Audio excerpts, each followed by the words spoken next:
하나님과 주 예수 그리스도의 종 야고보는 흩어져 있는 12지파에게 문안하노라. 아멘. 기도하겠습니다.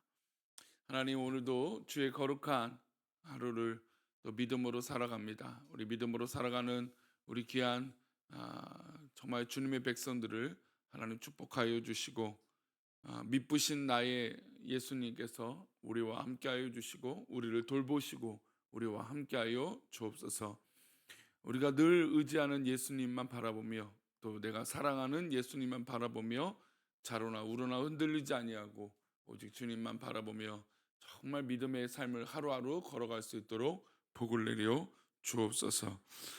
이 시간 일천번제로 드려진 예물과 범사에 감사하여 드려진 예물을 기뻐 받아 주옵시고, 말씀을 나눌 때에 우리 친구 되신 우리 주님께서 우리와 함께하여 주옵소서.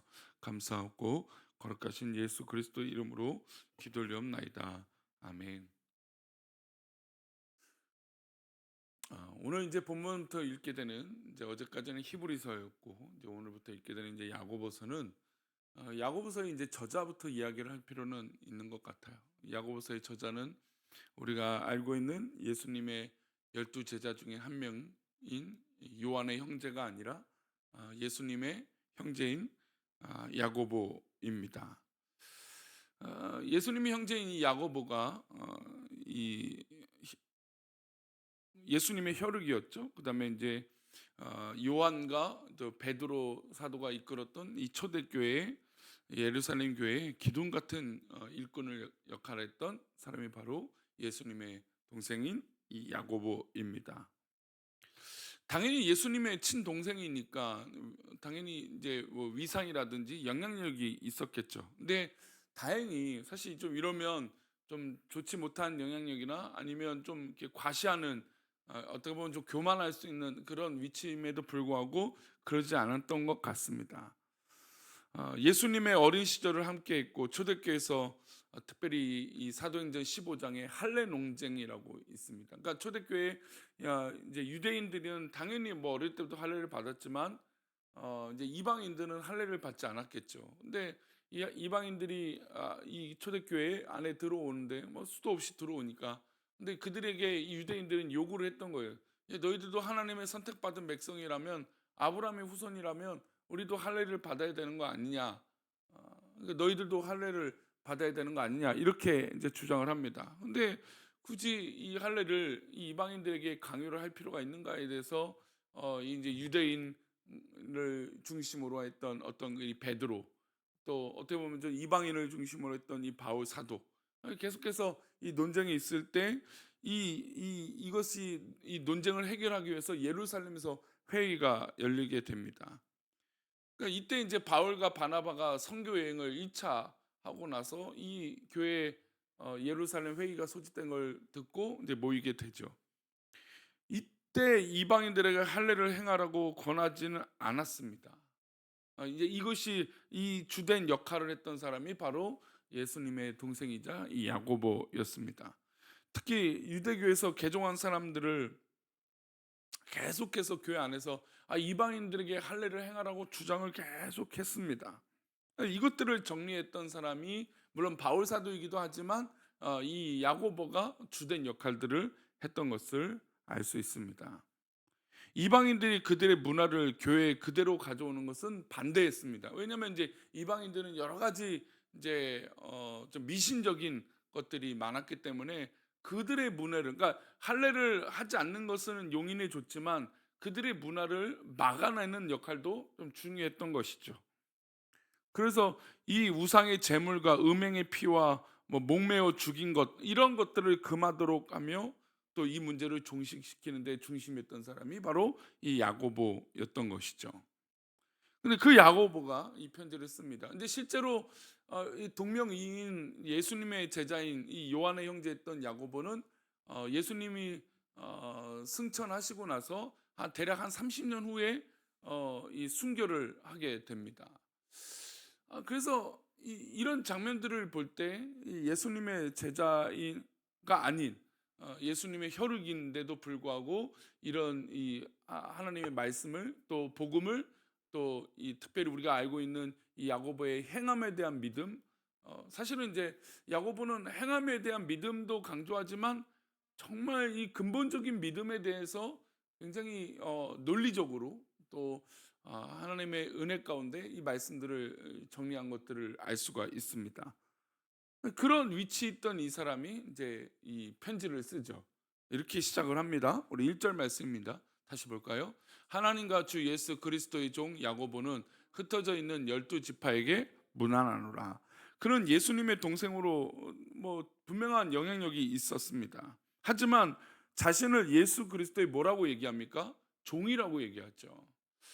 이것은 뭐 그냥 단순히 말로만 내가 그냥 뭐 형제인데 동생인데 예수님의 동생인데 어깨 힘 들어가서 그냥 상태에서 그냥 뭐 가식적으로 내가 뭐 예수님의 종입니다 이게 아니라 어릴 때부터 또 쭉 예수님의 삶을 보고 정말 이 메시아이고 또 가정 교육도 아마 분명히 그렇게 되었을 것이죠.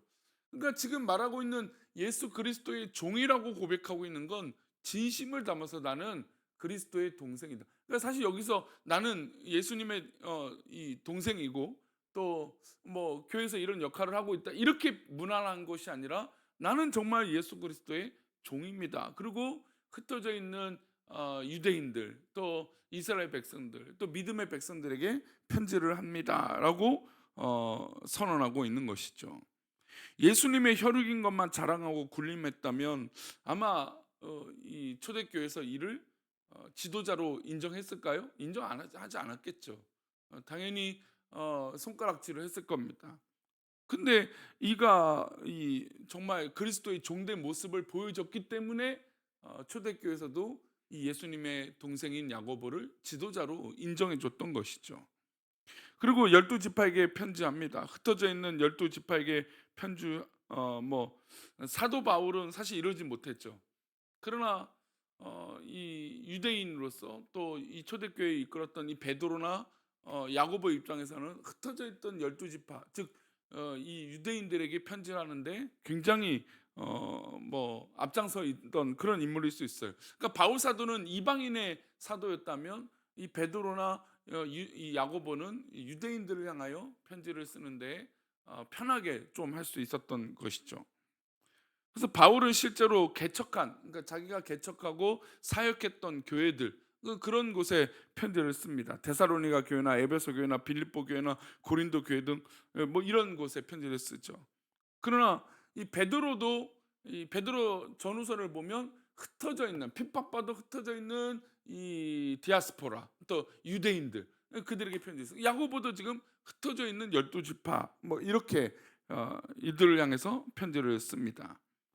그래서 그가 왜 편지를 썼을까요? 이 흩어져 있는 12지파와 유대인들을 향하여 왜 편지를 썼을까요?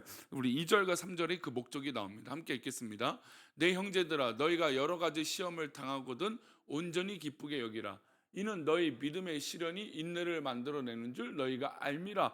야고보서에 쓴 이 주된 목적은 너무나 큰 핍박이 지금 이 초대교회 가운데 일어나고 있기 때문이에요. 그러니까 핍박을 받으니까 이런 시험 당하는 것을 기쁘게 여기라라는 것이에요. 그래서 결국 이 야고보서가 행함을 강조할 수 있었던 이유는 뭘까요?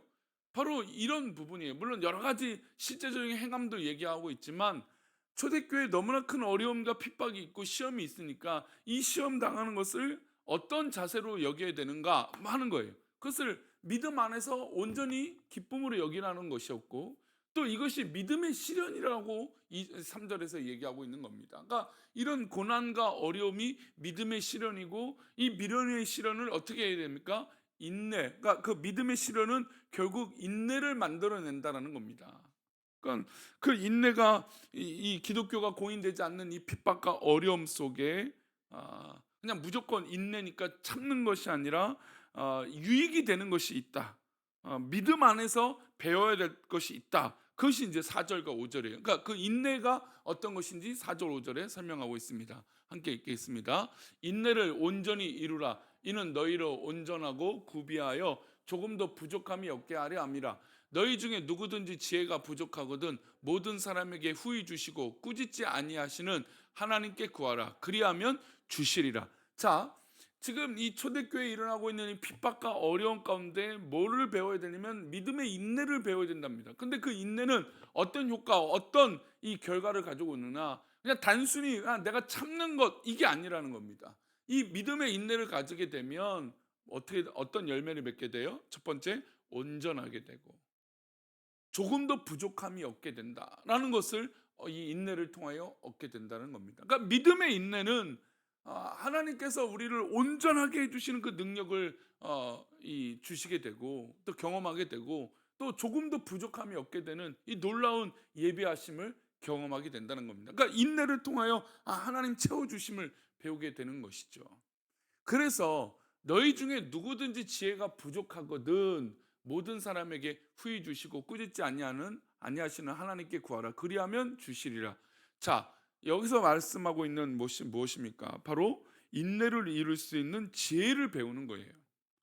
무조건 참는 것이 아니라 인내를 통해서 하나님께서 주시는 지혜를 배워야 된다. 이게 진정한 인내라는 것이죠.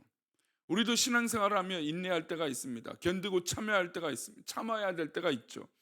우리는 그때마다 하나님께 묻습니다. 하나님, 언제까지 이 일을 내가 참아야 됩니까? 언제까지 내가 인내해야 됩니까? 언제까지 도대체 이 고난이 있습니까? 라고 하나님 앞에 물을 때가 있죠. 때로는 원망도 하고 싶기도 하고 불평도 하고 싶고 이 고난의 세월을 보냅니다. 하지만 인내가 유익하려면 지혜를 배워야 된다는 것이죠. 그래서 야고보가 말하는 지혜가 무엇입니까?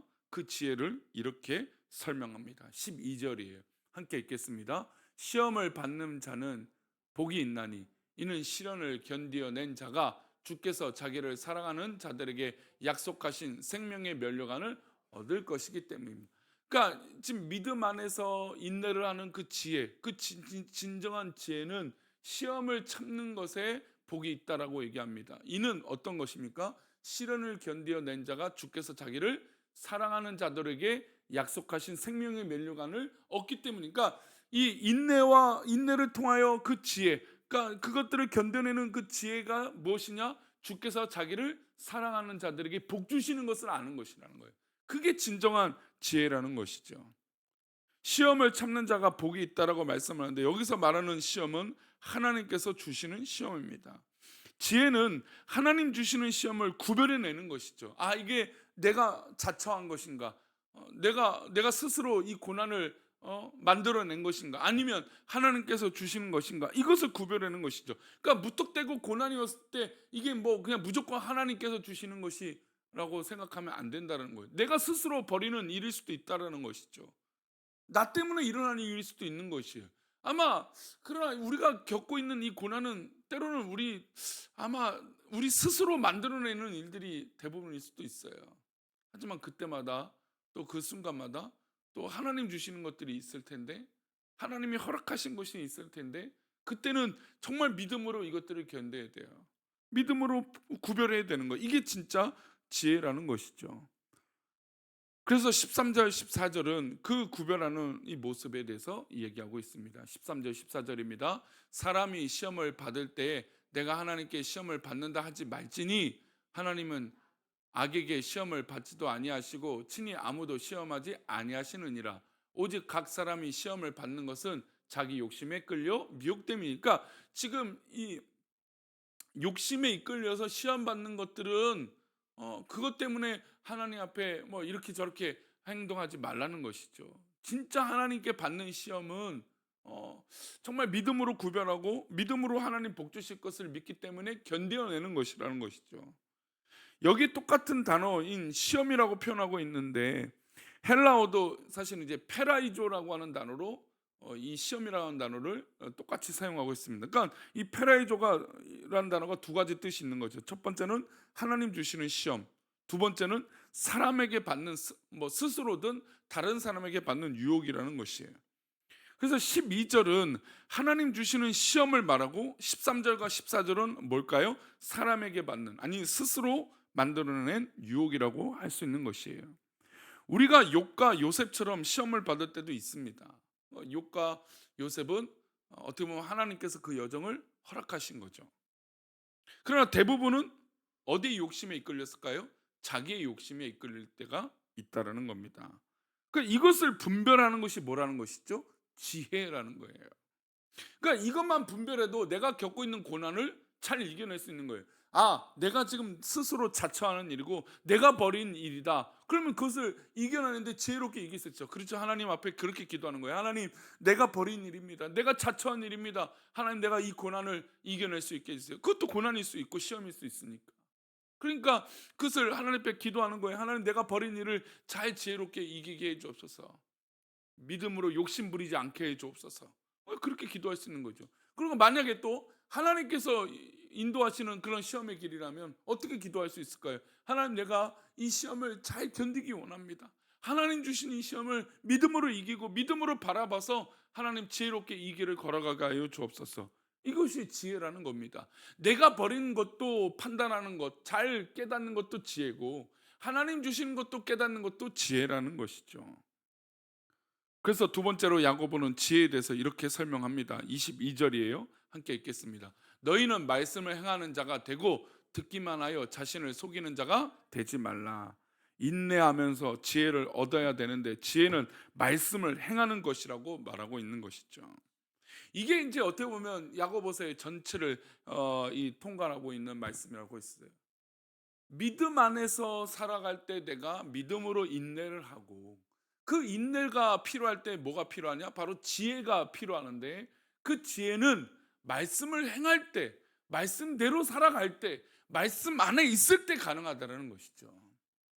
그래서 이것이 내가 벌이는 일인지 아니면 하나님께서 주시는 것인지 분별할 수 있다는 것이죠. 하나님의 말씀을 듣고 행하는 자가 지혜로운 자입니다. 그런데 세상은 반대로 가르치죠. 말씀대로 행하는 것이야말로 바보 같은 짓이라고 세상은 가르칩니다. 말씀에는 사람을 사랑하라고 했고 섬겨주라고 했으니 누가 오리를 가자고 하면 우리는 맨리를 가야 됩니까? 십리를 가라고 했고 겉옷을 달라고 하면 속옷까지 주라고 했습니다. 오른밤을 맞으면 왼밤을 돌려대라고 했죠.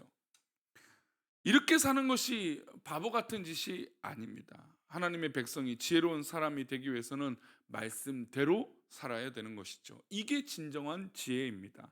오늘 우리가 인내의 삶을 이루는 지혜로운 사람이 되어서 하나님의 말씀을 있는 그대로 행하기를 소망합니다. 이게 바로 우리의 즐거움이에요.